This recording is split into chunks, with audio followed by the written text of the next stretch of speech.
Muy bien, vamos por el cuarto fragmento de la clase quinta. Estábamos hablando de las empresas multinacionales y su influencia en la economía mundial.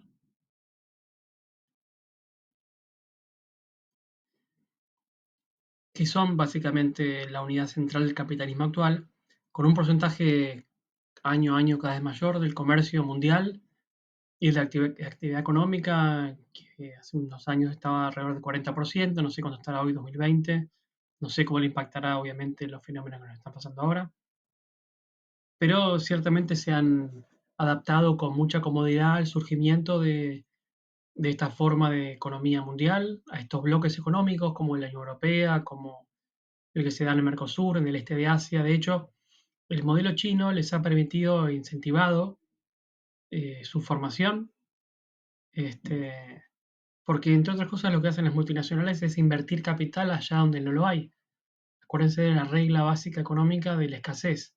Ahí donde algo es escaso, su valor es alto. Por lo tanto, cuando alguien deposita un ahorro en un país que tiene poco capital, suelen pagarle alta tasa de interés. Cuando alguien pone una fábrica en un pueblo en el cual no hay fábricas, consigue beneficios.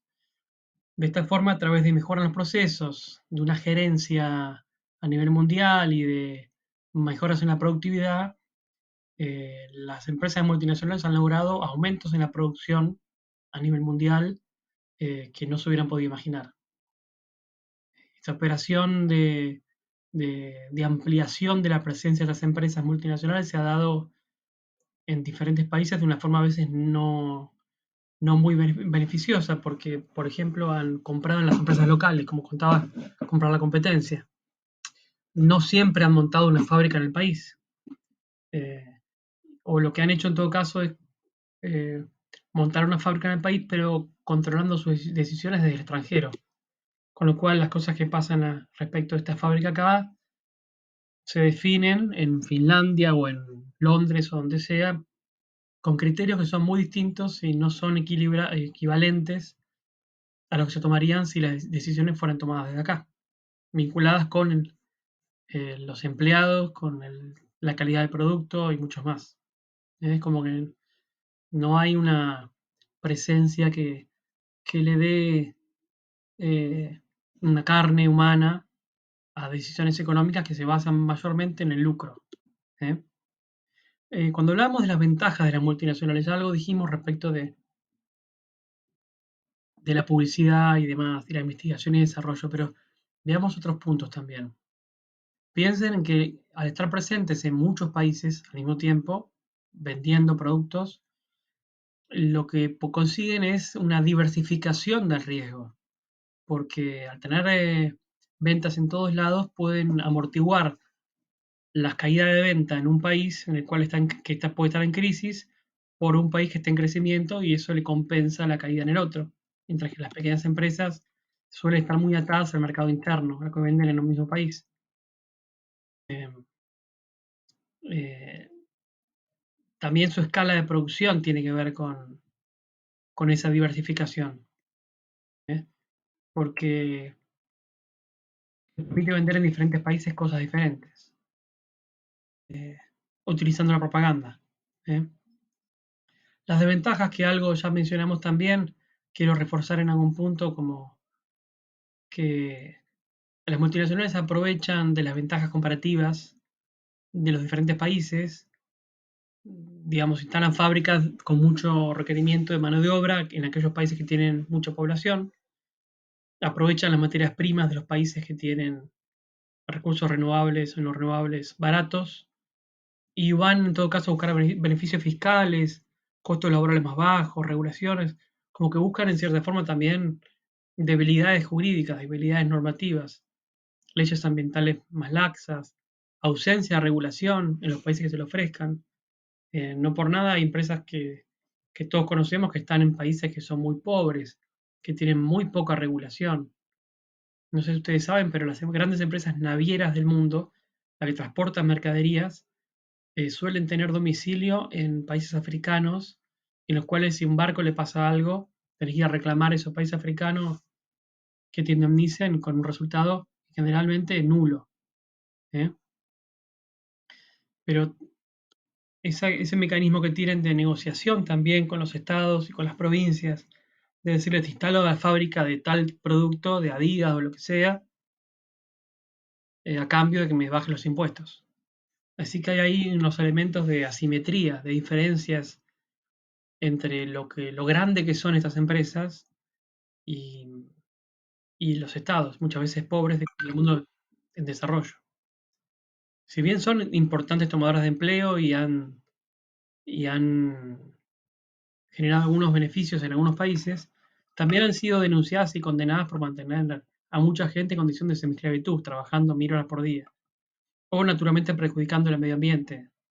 No es que aprovechan las leyes más flexibles, también lo dañan, ¿eh? Porque su único objetivo es dar rentabilidad, con la visión muchas veces de corto plazo y vista desde su casa matriz, ¿eh? A los cuales tienen que rendir examen ante los accionistas en las bolsas de todo el mundo. A veces pasa cuando hay un hecho, una crisis, que en algunas multinacionales deciden echar a todos los empleados o a muchos empleados. En esta crisis que estamos viendo ahora está pasando un poco eso. Hay empresas que están echando a miles de empleados. También cobrarán, los indemnizarán, pero están echando a miles y miles de empleados que pierden además de su fuente de trabajo en un momento como este. Porque lo único que está previsto es la rentabilidad de corto plazo. Eh, por tanto, para estas empresas todo lo que no sea comercial, todo lo que no sea ganancia, no tiene lugar. Eh, y esta migración de estas empresas a los países pobres, lo que trajo durante las últimas décadas es un empeoramiento de los salarios en los países en desarrollo, o empeoramiento de los salarios en los países también desarrollados. Países desarrollados que antes tenían fábricas y ahora no, perdieron fábricas, porque se mudaron a Vietnam o a países con menores salarios, ¿eh? Así que el balance que podemos hacer de la presencia de las multinacionales es bastante dual. Hay muchos gobiernos que uno escucha, incluso en Argentina, partidos políticos que plantean como si fueran la única opción para salir de la pobreza. Y en realidad no está claro que el resultado sea ese, porque no es que pagan salarios mucho más altos que los que paga el resto de la economía. Y es más, no suelen generar tantos salarios como se espera que generen.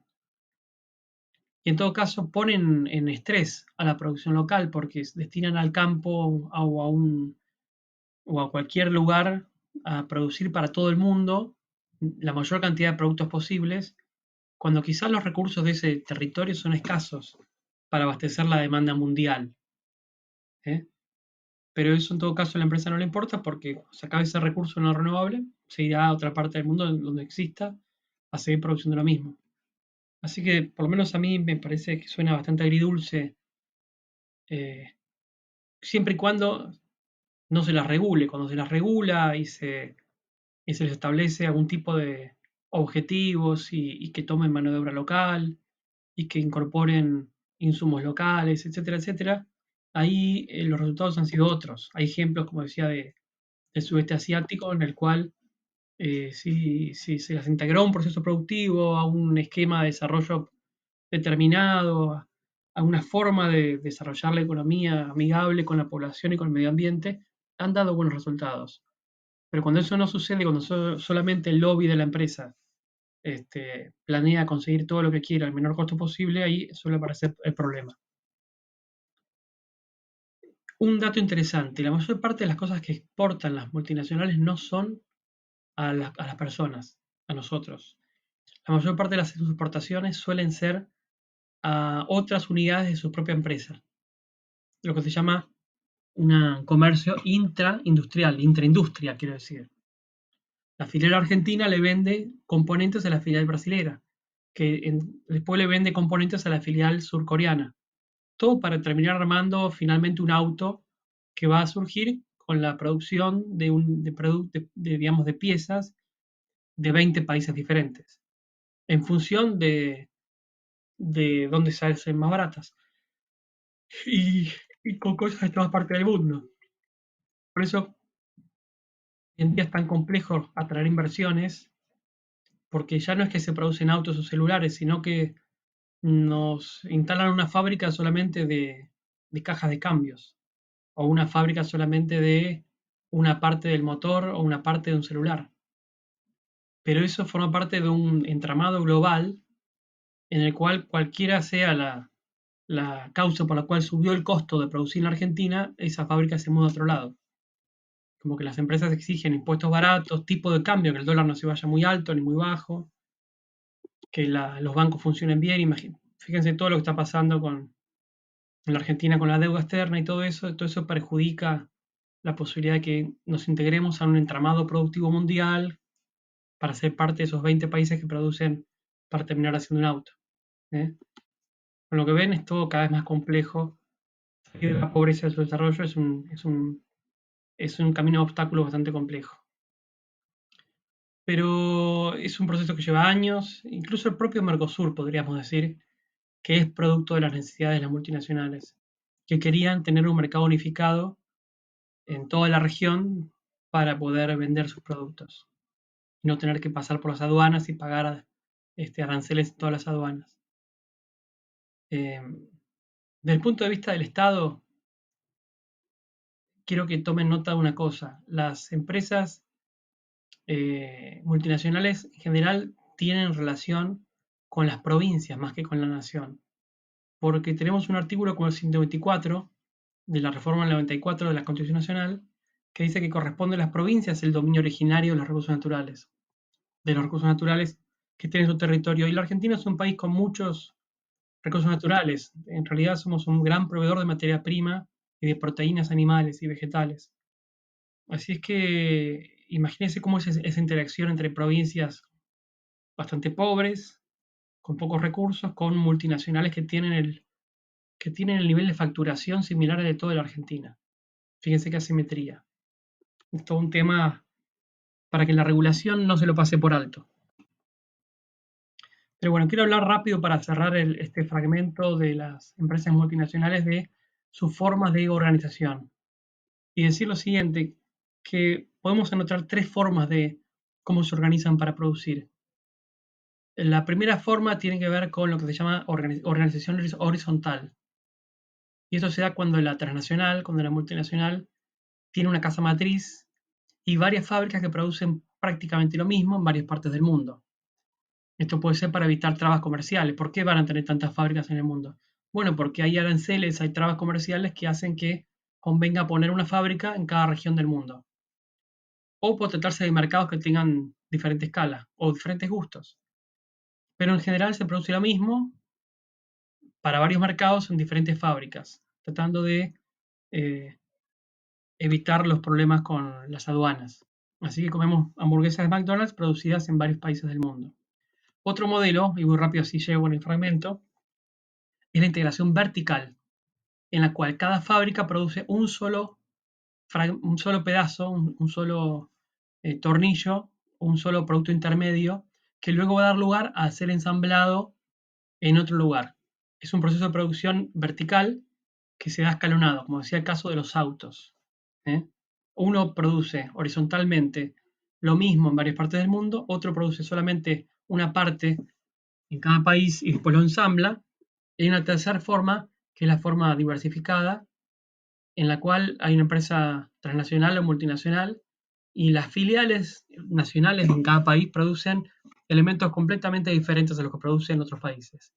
Lo que hacen es autónomamente buscar dónde está el gusto del consumidor, dónde pueden aprovechar alguna oportunidad de compra de una empresa local y con una estrategia diseñada por la matriz van obteniendo rentabilidades en diferentes productos. Esto muchas veces se da, por ejemplo, en fondos de inversión multinacionales que van comprando empresas y ven oportunidades y se quedan con empresas que no tienen nada que ver con lo que hacían antes. Vamos a dejar acá, nos va a quedar una parte del tema que quería plantear, pero este, están los textos y ahí me remito. Gracias y vamos al próximo fragmento.